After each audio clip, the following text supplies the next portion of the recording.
Tim Collins, we're coming down the offices of Kenneth McNail, our mayor here in the city of Hanceville.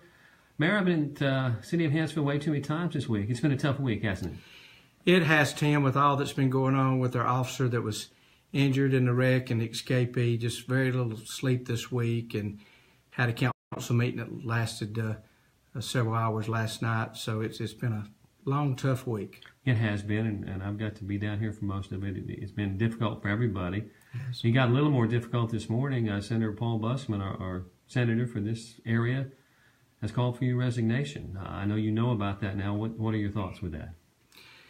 Well, I wish Paul would have called and talked to me about the remark, and it's, I'm sorry that it happened. I apologized yesterday on Facebook about it, and I'm very embarrassed about it, and I called the governor's office yesterday to issue an apology to the governor and make sure that we're okay. I support the governor. She's a great lady, and she's really helped us in the Hanceville area. Well, speaking of the governor, before we started this interview, I was sitting here, and Governor Ivey called you personally. She did. I really appreciate the governor calling me, and I told her, I said, Governor, I'm so embarrassed, and I want to apologize to you. It's not meant to disrespect you or downgrade you, but I feel like as a Christian I need to apologize to you and make this right. And she says, Mayor, I accept your apology.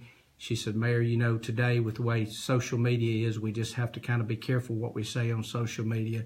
And I said, Governor, you're right. I've learned a hard lesson with this, but I just wanted you to know that I'm truly sorry. And she says, I do accept your apology, and everything's okay. So that made me feel a lot better. I'm embarrassed about it because my job is to support Hanceville and promote Hanceville, and any time that I do something, a mistake or whatever, that don't help Hanceville. But I think you guys know that I love Hanceville, and I will make mistakes in the future, but I will do my best to make sure nothing like this ever happens again. Well, I suspect that we all make mistakes. Something will happen again. It's what you do with it once you make that mistake, isn't it? I have one important question, I think, that I'm left with, is will you resign? I will not resign. The citizens here put me in with 76% of the vote. That's a pretty good margin there, and I just hope and pray, and if I've embarrassed anybody or embarrassed the city, please forgive me. But we're going to continue on working. We're going to continue pushing forward and trying to make things better in Hanceville. We love Hanceville. We love our citizens, and we just asked you for your continued prayers and your support. And again, I'm sorry if I've embarrassed anybody or embarrassed the city. Mayor, I appreciate your time. I think people wanted to hear from you. Thank you. Thank you.